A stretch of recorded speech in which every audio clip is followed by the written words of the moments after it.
delivery ရောက်လာပြီခလေးမရန်ကြီးလေးဆိုတော့ပစ္စည်းလေးတွေဝယ်ပြီးဆိုရတဲ့အချိန်ရောက်ပြီလေဒီခါမှာဟာလေးကတော့မရှိမဖြစ် ML လေးပါ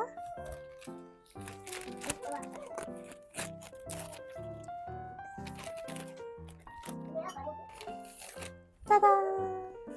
ML ဘူးလေးထဲမှာဘာတွေပါလဲကြည့်ကြမယ်နော်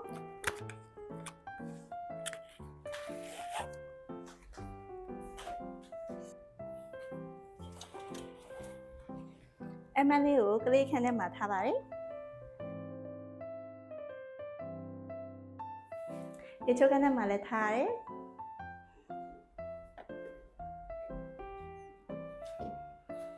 ဝက်ဗီဒီယိုနဲ့ Android ထဲမှာလည်းထားပါတယ်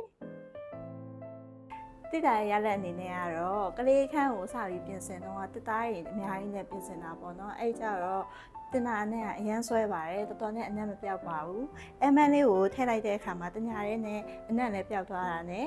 နောက်ပိုင်းပေါ့နော်ကလေးခန်းမှာဆိုလို့ရှိရင်ဘယ်ပစ္စည်းမှမသုံးတော့ဘဲနဲ့ ML လေးကိုအနက်ဖြောက်ဖို့အတွက်ပဲသုံးပြပါတော့တယ်ကလေးနေတဲ့အခန်းဆိုတော့ပယုတ်လုံးတွေအမွှေးစီတုပ်တွေ air freshener တွေကိုသုံးမဲ့အစားကလေးတွေအတွက်ဘေးဥပတ်လည်းမဖြစ်ဘူးတဘာဝလည်းဖြစ်တဲ့